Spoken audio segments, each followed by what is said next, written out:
Up on this episode, Golden State's hopes of trading for Lauri Markkanen are effectively over. So where to now for the Warriors in a roster that is seemingly bereft of the type of star power required to make a deep playoff run in the Western Conference next season?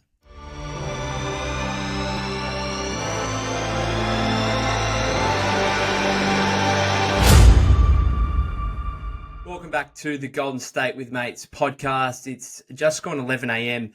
my time here on Wednesday morning. Interesting last 12 to 15 hours for me. Started off in positive fashion. We played Social League basketball last night. Game didn't start till about 9 p.m. Had a game high, 23 points. We won by 19. I think me going for 23 points would say more about the quality of the game rather than my individual ability. It was one of those ones where the quality on both sides of the floor wasn't great. And if you were willing to run the floor and hustle for a few offensive rebounds and putbacks, you could kind of rack up a score pretty quickly and easily. And that's pretty much how I got my 23 points. I think I took 2 jump shots for the game and missed both. Didn't even have to make a jump shot to get 23. Anyway, just goes to show you the quality of the game, really. Got home, had a shower, had something to eat, sat down, watched Australia v Serbia, which also started in great fashion. We're up 24 in the first half. Paddy Mills, as I said on last episode, kind of turns into Steph Curry in FIBA basketball, and he did so again in the first half, was just knocking down everything. And then, unsurprisingly, I think Serbia came back. Paddy forced overtime with a tough jumper just before the final buzzer in the fourth. Sent it to overtime, and unfortunately, Nikola Jokic too good. I didn't even think it was a great Jokic game, but he was just got it done down the stretch, and that's what happens. And from an Australian perspective, the Boomers can talk about winning medals and trying to win a gold medal as much as they want. It's just they're not going to be able to win a gold medal or probably even get to a final until they have an all-star level player on their team. And at this point, they don't. Do I think Josh Giddey can ever get there? Probably not. It's a real shame. It's a real shame that Ben Simmons kind of lost the plot when he did, because he was an all-star, and if he continued on his trajectory and was willing to play for Australia, that might have been the all-star caliber player that we needed.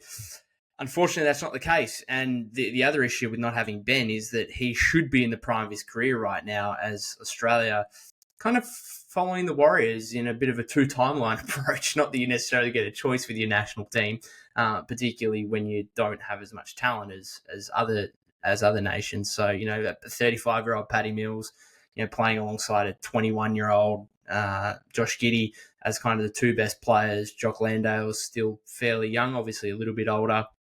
Not too many guys in the absolute prime of their career that are good NBA players anyway, in the way of, Giddey and Mills has been in the past, and again, showed he's still capable at the FIBA level last night. But that was disappointing. I went to bed at about 1 a.m, fairly disappointed, and then woke up about 6 a.m. to watch the second half of the US-Brazil game, and woke up to a notification from Shams, which was also kind of unsurprising, that the Utah Jazz and Lauri Markkanen plan on extending their deal together, renegotiating the contract for next season, and then extending, which was obviously the growing belief. There was some optimism that the Warriors could come to the party with something greater late, but from their report from Shams and colleagues Anthony Slater, who obviously covers the Warriors, and Tony Jones, who covers the Jazz, basically made it sound like it wasn't particularly close in the end, and that the negotiations between the Warriors and the Jazz really came at the start of July.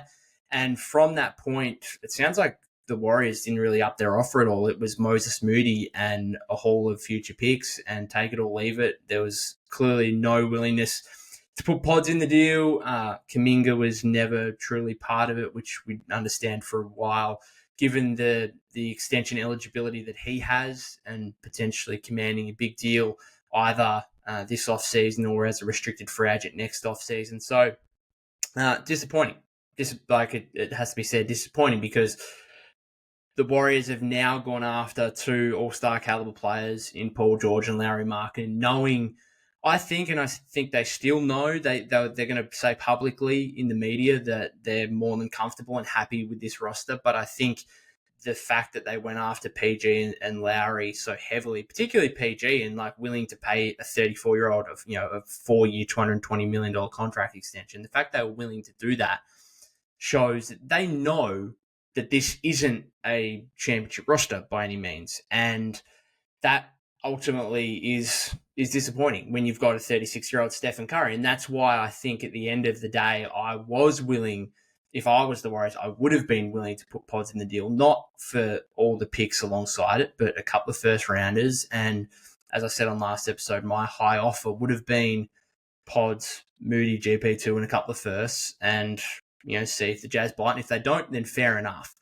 But what you're doing now, I think the focus is going to be hugely on Brandin Podziemski, and that's not going to be fair by any means, but it's the reality of what's going to be faced here when you have the 36-year-old Steph Curry, who you should be prioritizing, who most fans would consider that you need to prioritize, and trading for Lauri Markkanen would have done that while also retaining some future potential, with him only being 27 years old and having another 5-6 plus years left of his prime. So getting that report was not surprising, but it's still disappointing. Still disappointing given the slight hope that we had that the Warriors might come back to the table here with a stronger offer. And maybe they did. Maybe we haven't got the full reports. I still think there might be some more news here to come, maybe after the contract is officially signed, which, I mean, until that point, maybe technically the Warriors still could go back to the Jazz and make another offer, but it sounds like they're pretty consigned to the fact that Markkanen wants to remain in Utah. If I'm the Jazz, how would I feel as a Jazz fan? I think most Utah fans are pretty happy that Lauri's staying. I do question where they're going in terms of their approach. Now, a lot of people are arguing that, hey, even with Markkanen on the roster, they're not necessarily going to be any better than 14th in the West. But I don't think it's just about the West. The lottery odds take into consideration the whole league, and look out East and the amount of teams that would be essentially rebuilding or tanking out East, where you've pretty much got 3, 4, maybe 5 teams. So all of a sudden you could be still, even if you're second worst in the West, you could still be 6th or 7th worst overall in the league. And again, the Jazz might end up with a pick outside the top 5, which good luck to them. And hope, for their sake, hopefully they can get someone who can be the number one player in a championship team. And, Markkanen, as I said before, is still young enough, I think, where you can, get a player in, have him develop for 2, 3, 4 years until that player is ready to take the mantle as possibly the best player in a championship team. And by that point, Markkanen's still 30, 31. We'll wait and see. He could still be in his prime at that point. That could work. It is a risk, but it also would have been a risk to trade Markkanen. So, this is all part of the discussion. The conversation from the Warriors' perspective is that they would have taken a massive risk either way, whether it was giving up Pods for Markkanen, or what they're doing now is keeping Pods and showing complete faith in him. They've clearly said that they think they've got a future All-Star on their hands, and not only have they said that publicly, but they've clearly acted in that way in trade discussions, which again is going to put a major spotlight on Pods. And I think that's probably the biggest thing to come from this, is that spotlight will be unfair, but it is the reality of what Pods is going to face next season. I think when you're a rookie like he was, particularly as the 19th overall pick, there was little to no expectation on him last season. It's okay, you're probably going to be in the G League most of the year, and if you can come in to the main squad and play a little bit, be a rotation player, show some positive signs heading into year 2, year 3 and beyond, whatever, then great, cool. But instead, he comes in and is essentially not the most valuable, but one of the most valuable players on the Warrior roster last season, which is a huge credit to him.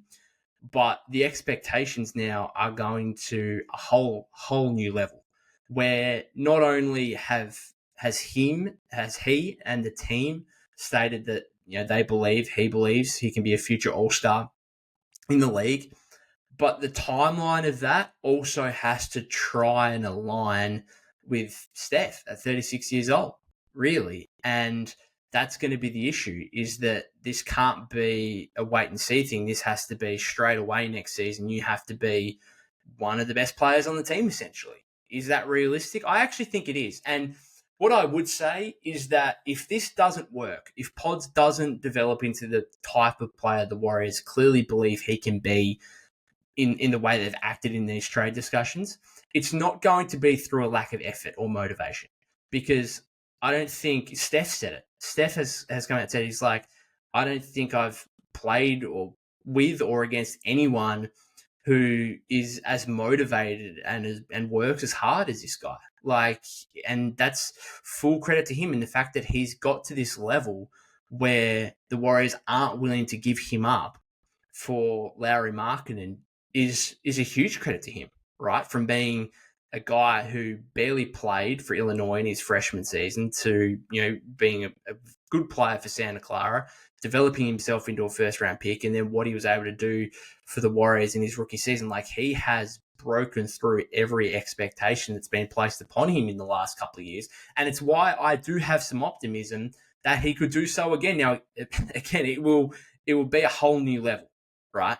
Like, it'll be a whole new level of expectation where you are now focusing and scrutinizing his play on a game-by-game basis, on a quarter-by-quarter, on a play-by-play basis now, rather than the honeymoon phase, as I said before, that he kind of went through last season where there was no expectations and it's like, oh, cool, we've got this like really valuable rotation player. This is a great selection at 19 in the draft. Fantastic. Now it's like, okay, you weren't willing to put him in for a guy who's averaged nearly 25 points a game in the last 2 years on 50, 40, 90. What do you got?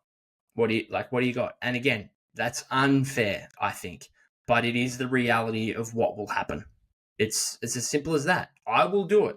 Okay. It's just simple. Like, I'm judging and evaluating this team, and as part of that and what they've done this offseason, it will be, okay, how is Pods performing relative to what we could have had with Markkanen? And of course, like, what we could have had with Markkanen is all theoretical, but I think we all acknowledge that he would have been a great fit on this team. He'd be a great fit on most teams, but particularly for the Warriors, given their need for a second scorer, more shooting, specifically more shooting in the front court. Functional size is a 7-footer. The Warriors still do not have a 7-footer on the roster right now. They'll bring in Quentin Post at some point, you'd imagine. Again, 52nd overall pick. How much do you believe that guy can play in his rookie year? I wouldn't be buying too much into those prospects. So we know what Markkanen, yes, it's in theory, but we know what Markkanen could have been for this team. I think that's pretty widely acknowledged. Now we just got to wait and see what Pods can do. And it's unfair, but it's reality. I do have faith. I do have faith based on what he's done in the last couple of years in terms of breaking expectation and exceeding expectation, and just the way he handles himself. He doesn't look like a guy that's going to get overawed by pressure, and that's what it's going to be. It is going to be an great increase in pressure placed upon him next season. Not just to be a really good, impactful player for the Warriors, but to do so based on how the franchise has acted this offseason in believing that he can be that guy. So I have faith. I have faith, and I can understand why they didn't give him up, because I would look at his level of improvement year on year, month on month in the last 2-3 years, and that trajectory would suggest that, yeah, actually becoming an all-star player might be possible for this guy. And he's got the work ethic and the motivation to go with it. So I get it. Would I have given up Pods for Markkanen in a deal? Yes, I probably would have. But I can also understand why the Warriors aren't or didn't. And not only does it come down to that play that I'm just speaking about, the fact that he could get the trajectory would suggest he can get to that level, but it's also the contractual situation. There's no doubt about the contractual situation of the Warriors saying, hey, we just got ourselves out of salary cap hell, out of the second apron, not only out of the second apron, but below, they've hard capped themselves at the first tax apron. They would probably like to spend as many years as possible in that scenario where they retain the flexibility to be able to make moves either throughout an off-season or in season. And part of that is having one of your most valuable players on a rookie deal for another 3 years at less than $13 million total. Like, that is part of it, right? And I don't think that can be ignored. It's also a reason why Utah wanted him. Because as a rebuilding team, if they were to deal Markkanen, they would want to spend as little money as possible, but not necessarily as little money as possible, because the CBA rules state that you have to spend 90% of the salary cap, I believe. But at least retain the flexibility, not have long-term contracts on big money, which is something you would have had to do with Jonathan Kuminga. So I think there should be equal pressure on Kuminga and Podziemski entering next season. But I actually think the spotlight will be going on Pods more than JK. I think JK's pressure will more come from if he does get an extension this offseason. And therefore, we saw it with Jordan Poole, right? Jordan Poole signs a 4-year, $128 million deal heading into his 4th year. And he is constantly compared to that in his 4th year. And a lot of Warrior fans were frustrated and disappointed because they're evaluating him based on a guy who's going to earn over $30 million a season. I thought that was really unfair. I thought the whole Jordan Poole thing was really unfair. And I continued to reiterate multiple times during that season that, hey, this guy shouldn't be compared to a $30 million player yet. He's still making less than $5 million for this season. Compare him to that. From next year, that's when you can start comparing him to a $30 million player, because he's actually on that money. And that's going to be the thing for Kuminga. And that's what I think we've got to remember to a degree here, is if he signs a deal that's 4 years, 150, 5 years, 160, whatever it may be. It's not going to be 4 years, 150. That's a bit high. But whatever it might be, we've got to remember that he's not on that money next season. Now, do we want to see him continue to develop his game and show that he's going to be worth that money? Absolutely, yeah. And not only that, but we need him to hopefully develop into. I think I'm looking at this and thinking that Kuminga and Podziemski have to be top 4 players on this team. Maybe at least top 5, depending on, because Wiggins is also a part of this. Like, it's going under the radar a little bit, but like, if the Warriors don't deal Andrew Wiggins, clearly there's faith and confidence in him to be able to get back to what he was doing in 2021-22. Maybe he doesn't quite reach that level, but he's got to far exceed what he did last season, which was obviously a career worst year. Those 3 guys, I think, Podziemski, Kuminga, Wiggins, they have to be really, really good, because they have to be really, really good, because that is the only way that I can see the Warriors being a top 6 seed in the West. That is the only way. I think Steph can continue to play at the level he was last season and the year before, whatever else. We might even see, I think it's probably realistic that we've got to expect a slight drop-off. Draymond, yes, the hope is that he doesn't get suspended for another 21 games next season. That in itself should provide some improvement for a Warrior team that we could have won 50-plus games last season if it wasn't for Draymond getting suspended. But again, he's going to be another year older. How much can we expect him to? He's still going to be the 3rd or 4th best player on the team. But I think if Draymond's the 2nd best player on the team, I think that's an issue. I think one of Wiggins, Kuminga, Podziemski has to be the 2nd best player on the team. Ideally, I think another one of those would be the 3rd best player on the team. Draymond's either the 4th or 5th best player on the team. So those are the guys that there's going to be real pressure on. But I think from a trade standpoint, the most pressure will be on Podziemski, because these reports are just completely stating, and have done for weeks, that the Warriors are unwilling to give him up in a deal for Markkanen. As Wiggins will be under pressure because of the comparison to the 2021-22 season and the fall off since then. And Kuminga will be under pressure because of the contractual situation. So there is varying degrees of pressure, but I honestly think the spotlight will be on Pods the most, which is kind of surprising, because I think we've always seen Kuminga as the guy here who, the Warriors, if they are to get back to championship contention or, deep playoff contention, if they are to try and extend the window of this dynasty, Kuminga's the guy. And I still believe that. Like, I still think Kuminga has greater upside than Podziemski. And if the Warriors want to get back into championship contention, they need another all-star level player. And I would still, I think, place Kuminga above Podziemski in terms of likelihood of reaching that level. I still think so. But because the contractual situations meant that Podziemski was more valued than Kuminga in trade talks this offseason, the pressure is going to fall on Pods as a result. It's not fair. It's what will happen. It's what I will do. Even if I think it's unfair, that doesn't mean I'm not going to analyze it as such, really. So it's going to be interesting, but Pods, I think he's made of the right stuff. He had that interview recently, I think on the Dinner Table podcast or whatever it was, where he was asked about it, and he said, yeah, I've seen my name in Lauri Markkanen trade discussions. Of course I have.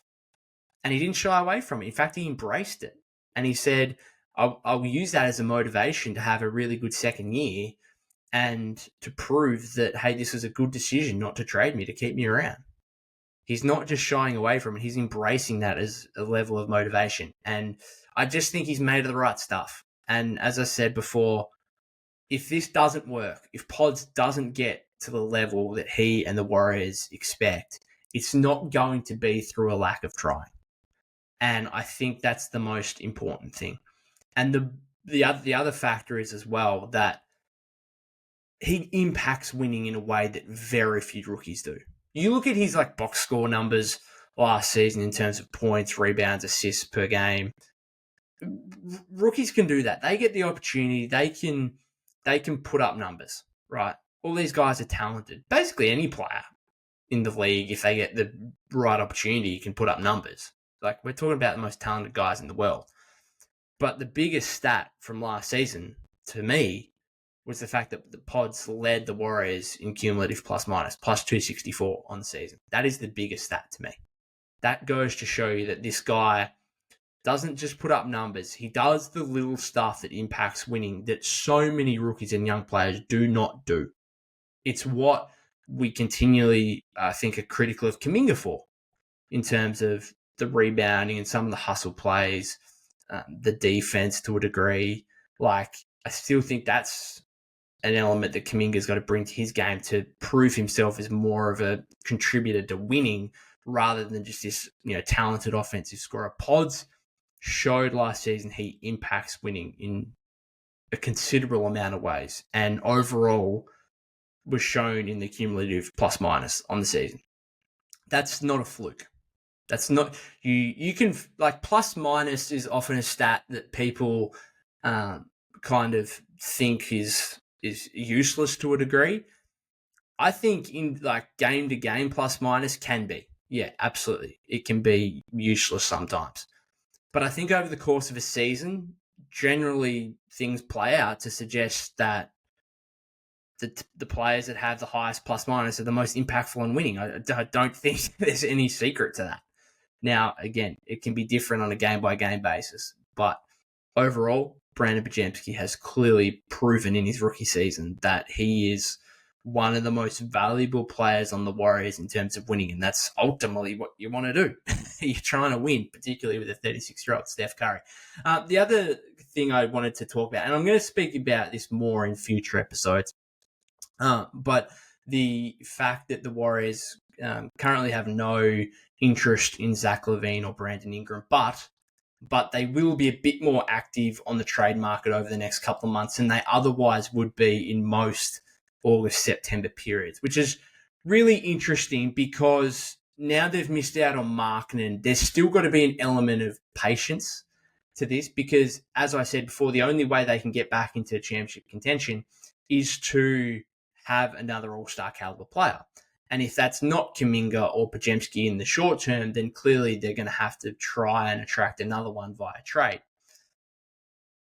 To do that, there's going to have to be a level of patience because I don't think you can trade for, a role player as such in a way, you can't do that because it will probably compromise your ability to go and land said star when they become available. And Slater's already spoken about that very recently in the last hour or so on 95.7 The Game. The idea that, okay, do you give up a first round pick now for a role player or do you save it for a blockbuster deal mid-season in January or February? I don't think there's a debate about that. You keep it. You keep it for the said superstar that becomes available, who we don't know who it is right now. I had the conversation with Luke Duffy last week on that episode where he, covering the Suns, wouldn't be surprised if KD becomes available again. That's just a name I'm throwing out there. We don't know who. It could be, someone we haven't even thought of at this point that is an all-star caliber player who could be gettable. And the Warriors at that point have to put themselves in a position again to be able to land that player. Because as much as it's disappointing to miss out on George and Markkanen, you can't just then rush off and make another deal that you think might make you slightly better. Because the Warriors need to get a lot better, not just slightly better. And so there are guys out there that would be an upgrade to a degree, but you don't make that deal if it's going to compromise your ability to go and get the actual franchise-altering talent that is going to lift you back towards the top of the Western Conference. Right. And unfortunately, that's what it's going to take. If you look at, Brooklyn obviously being mentioned already, Cam Johnson and Dorian Finney-Smith, maybe Schroeder to a degree, but last episode I more spoke about Schroeder if Pods was dealt for Markkanen. So it's really, Cam Johnson, Dorian Finney-Smith. Do those guys interest the Warriors at all? Yeah, they would make the Warriors better, I would think. But Brooklyn are going to want at least one first-round pick for either of those two guys. Do you put a first-round pick on the table now for one of those two guys, and therefore that takes that first-round pick away when you're preparing a blockbuster offer in January, February? It's not an argument. You got to keep it. You cannot give up significant assets for role players now. You just cannot do it. And that's why you've got to preach patience and wait for that star to become available. And I think from a fan perspective, we've got to understand that and acknowledge that. And I'll be disappointed. I'll be disappointed if the Warriors give up legitimate assets for a Cam Johnson or a Dorian Finney-Smith in the next couple of months, or a Bruce Brown, who are all guys who they could, from a salary perspective, fit in. You look at, clearly they're willing to give up Moses Moody. I think the Moody thing has to end. Because not only if I was Moody, not only would I be pissed at my lack of playing time and inconsistent playing time over the last couple of seasons when I should have been playing more, but I'd be pissed that I'm in trade discussions and the reports suggest that the team is willing to trade me. That's difficult. Pods right now, should feel, he should feel some pressure about performing next season, but he should also feel empowered. He will feel empowered that, hey, the Warriors could have traded me for this all-star, and no, they believe I am more valuable. Well, at least in regards to the total package that they would have had to have given up alongside Pods.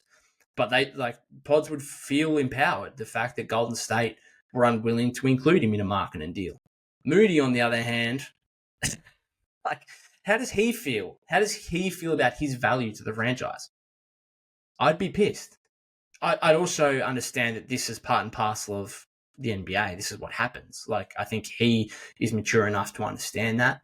And it's not necessarily going to impact his play next season. But, what are we doing here? What are we doing? And I think he's the piece now where I would be willing to give him up and see what else you can get out there. You got him, GP2, Loon, those three combined to make $22.9 million. That can get you in the mix for all these guys. Cam Johnson makes about 20. Dorian Finney-Smith makes 13 to 14. Bruce Brown is around that 22, 23 mark. Kuzma's around 23. They've already been linked to Valanciunas when he becomes trade eligible after weirdly signing with the Wizards, knowing that he's going to be a trade candidate at some point pretty much straight away once he becomes eligible. He's only making $10 million. they can easily get into the conversation for all these guys. They can. But, though, like, is Brooklyn, if you went to Brooklyn for Cam Johnson and said, are you going to take GP2, Looney, Moody, and a second? I just don't think they would. I don't think they would. They're going to want a first-round pick. And if you're the Warriors, I just don't think I'd go, like, my package right now is Moody, GP2, Looney, and second-round picks. And, yeah, I'd see what I can get for that. But I'm not giving up anything more. I'm not giving up a first-round pick. And even, like, giving up Moody, he still is an asset that could be valuable in a blockbuster trade. Now, is he going to be the center of a blockbuster trade? No. The Warriors tried to do that with Mark, and it clearly didn't work. So, but he's still going to be valuable. So giving him up now is still a bit of a stretch, but I'd be willing to do it. More so for Moses' future, to be honest. Like, he's extension eligible. He wants his money. He needs to play. Just move on. And then Looney and GP2 are obviously the salary filler. But even then, like, you've got to think about the fact, okay, if there's a blockbuster trade to be made in January, February, that means that player's probably going to be on $40+ million. Markkanen was a unique situation, the fact that the Warriors could have traded for him only needing $18 million combined salary. Most superstars are on big max money. You got to think, okay, if we're going to do that, then we're going to probably need Wiggins. We're probably going to need more contracts above that. That's where Looney and GP2 could come into conversation there. So are we actually willing to give those guys up now for a role player? Again, I think that's less of a concern because come December, DeAnthony Melton on $12.8 million, Buddy Hield on $9 million, Kyle Anderson on $9 million, they become trade eligible. So if you give up Looney and GP2 now, at least you got those guys' contracts you could aggregate with Wiggins. You know, I'm getting too deep into this, but, you know, theoretically, Wiggins at 26, Hield, Anderson, they can get you to the $40, $50 million fairly comfortably, and then you've all got your picks in place. But even then, Hield and Anderson on multi-year contracts, probably less valuable than the expirings of Looney and GP2. So this is all, like, comes into it. This is all, and I'm just spitballing here at the moment, but ultimately, at the end of the day, it's going to be difficult for the Warriors to make a reasonable trade that is enough of an upgrade where it doesn't also compromise your ability to go and get the superstar later on in December, January, February, whatever it is. And that is the difficulty and why I think it might be pointless. I've already written about it. It might be pointless for the Warriors to make a smaller scale deal here for a role player because you're going to have to get an actual reasonable upgrade, you're going to have to give up a first-round pick, and that's just going to remove your ability to be able to offer a reasonable package for a star later on. It's just so difficult because you've got to see that patience, but you also see, hey, 36-year-old Steph Curry, we've kind of got to try and prioritize this. It's why the Warriors are in a tough spot. They're in a tough spot, and right now I'm looking at this roster with how competitive the West is next season. I don't see any.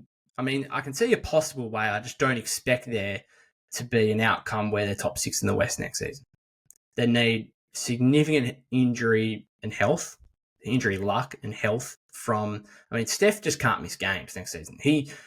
They're going to have another run like they did last season where he plays 70 games. They're going to need Draymond not to do dumb stuff, and they're going to need one or both of Pods and Kuminga to take huge leaps next season. And they're going to need Wiggins to be far, far better than what he was last season.